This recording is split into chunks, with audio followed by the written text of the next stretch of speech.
के हित को लेकर भी इधर भी कई दिशा में कदम उठाए गए हैं। लेकिन दूसरी तरफ अगर हम बात करें तो सनातन धर्म को और ज्यादा मजबूत करने के लिए धर्म संसद का आयोजन भी किया जाएगा संगम की रेती पर, और इसी धर्म संसद में सनातन बोर्ड को लेकर भी चर्चा की जाएगी। और इसी सनातन बोर्ड को लेकर जो चर्चा होनी है, इस पर सबकी निगाहें टिकी है कि आखिर इस मीटिंग में क्या कुछ होता है और क्या फैसले साधु संतों की तरफ से लिए जाते हैं। रिपोर्ट के जरिए आपको दिखाते हैं।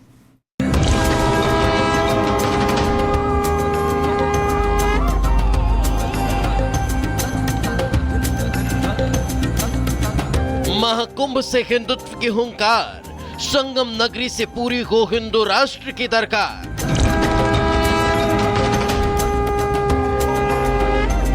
महाकुंभ में हिंदू राष्ट्र की आहट के बीच संगम पर सनातनियों ने बुलाई धर्म संसद।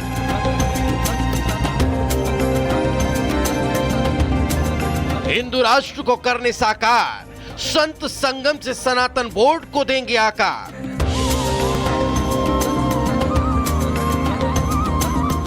महाकुंभ के द्वार एक बार फिर धर्म रक्षकों ने हुंकार भरी। यह हुंकार है धर्म संसद की, जिसकी दरकार थी सनातन बोर्ड की जरूरतों को पूरा करने के लिए। अब हर हिंदू की डिमांड सनातन बोर्ड है। यही वजह है कि संत समाज संगम की रेती पर धर्म संसद कर सनातन बोर्ड को आकार देने के साथ ही हिंदू राष्ट्र के लिए भी आवाज बुलंद करेगा। जो सनातन बोर्ड बना रहे हैं उसमें जो बाई लॉज बन रहा है, जितने भी सरकारी मंदिर हैं उन मंदिरों के धन से 3 चीजें हर जगह बनेंगी।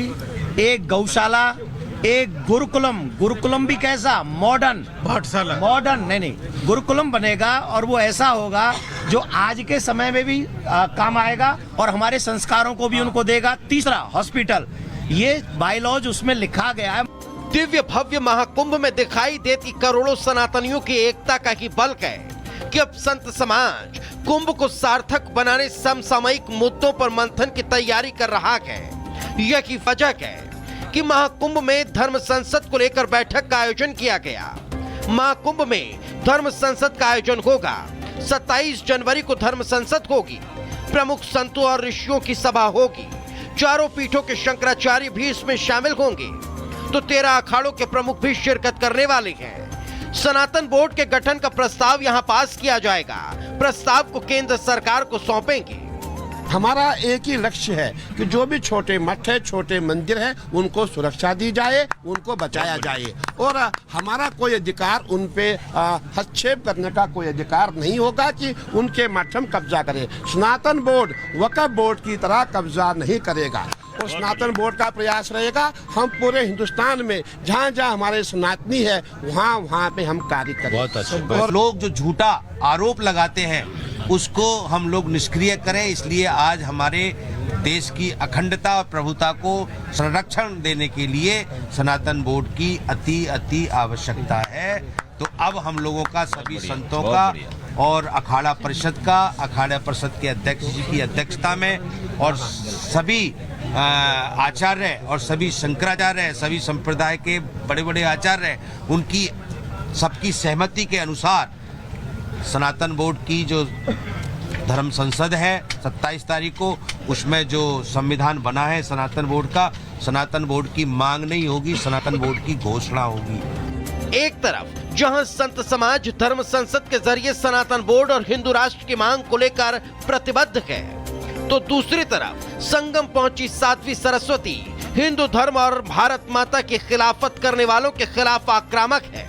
कि हजारों साधु संत एक साथ मिलकर के सनातन बोर्ड की मांग कर रहे हैं और सबके मन में एक ही पीड़ा है। हम मथुरा काशी की भी बात करें ना, तो अगर सनातन बोर्ड बन गया तो ये सब चीजें हमारे लिए संभव हो पाएंगी। परंतु अगर आप सनातन बोर्ड को नहीं देखते, साइड में रखते हैं, तो जैसे राम मंदिर के लिए 500 वर्ष लग गए, हम मथुरा काशी के लिए कब तक लड़ते रहेंगे? आप मुझे बताइए, जिस हमारी जनरेशन को हनुमान चालीसा नहीं आती, गायत्री मंत्र नहीं आता, आपको लगता है कि वो कार सेवकों की तरह जाकर के, कोठारी बंधुओं की तरह जाकर के अपने प्राणों की आहुति देंगे?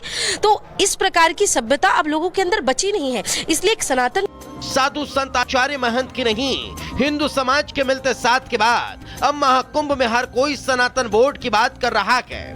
अब देखना होगा कि महाकुंभ के सबसे बड़े धार्मिक मेले में लगने वाली धर्म संसद से सनातन बोर्ड का रास्ता कैसे साफ होता है। Bureau report, Republic Bharat. जो सनातन पर उठाएगा उंगली, बाबा बांधेंगे उनकी ठठरी। जी हां, बाबा बागेश्वर यानी कि पंडित धीरेन्द्र कृष्ण शास्त्री अब विरोधियों के खिलाफ खुलकर सामने आ गए हैं। बाबा बागेश्वर ने ऐलान कर दिया है कि अगर कोई धर्मांतरण कराता हुआ या सनातन का अपमान करता हुआ मिला तो फिर उसे पकड़कर देश से बाहर निकाल दिया जाएगा। बाबा बागेश्वर कह रहे हैं कि जो लोग हिंदुओं को उंगली दिखाते हैं वो लोग अब सावधान हो जाए।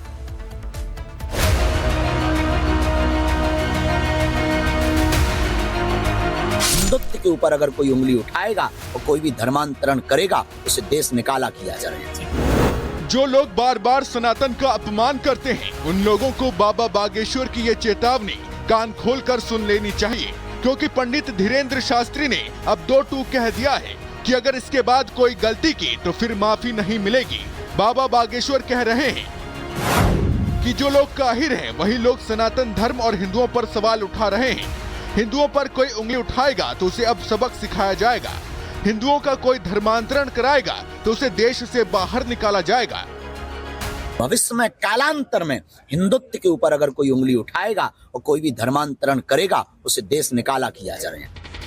बागेश्वर धाम के प्रमुख पंडित धीरेन्द्र शास्त्री इसलिए गुस्से में हैं क्योंकि जब से महाकुंभ शुरू हुआ है, महाकुंभ पर लगातार कहीं न कहीं सवाल उठाए जाते रहे हैं। मौलाना शहाबुद्दीन बरेलवी ने पहले महाकुंभ की जमीन को वक्फ की जमीन बताया। इसके बाद दूसरे समुदाय के कुछ लोगों ने महाकुंभ में दंगा फसाद करने की धमकी दी, तो समाजवादी पार्टी के मुखिया अखिलेश यादव ने जिस तरह से महाकुंभ में जाने वालों को कहा कि ये पाप धोने जा रहे हैं, उससे भी धीरेन्द्र शास्त्री भड़के हुए हैं। धीरेन्द्र शास्त्री ने फाइनल अल्टीमेटम दे दिया है कि अब सनातनियों का अपमान बर्दाश्त नहीं किया जाएगा और जो लोग सनातन से बैर रखते हैं उन सबका असंख्य सनातनी हिसाब करेंगे। Bureau report, Republic Bharat.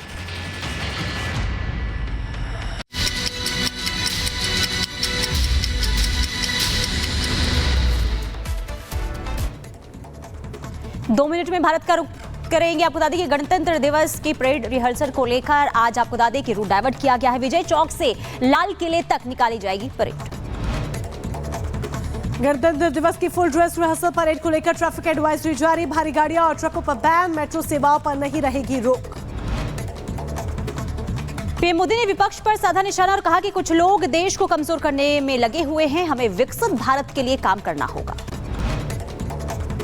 Keshav Prasad Maurya ने अखिलेश यादव पर साधा निशाना, कहा कुंभ पर ऐसी टिप्पणी ना करें, कोई मानसिक रोग है तो इलाज करवाएं। अखिलेश जी को ना जाने कौन सा रोग हो गया है। केंद्रीय मंत्री गिरिराज सिंह ने केजरीवाल पर साधा निशाना और कहा कि केजरीवाल हैं चुनावी हिंदू, वो हार चुके हैं चुनाव, बीजेपी ही चुनाव जीतेगी। बिहार के मोकामा में गैंगवॉर के मामले में 3 एफआईआर दर्ज हुई। अनंत सिंह और सोनू मोनू के खिलाफ केस किया गया दर्ज। अनंत सिंह पर हुए हमले में घायल को लेकर आपको बता दें बड़ा खुलासा हुआ। इस पूरे मामले को लेकर सोनू मोनू ने माता पिता ने बयान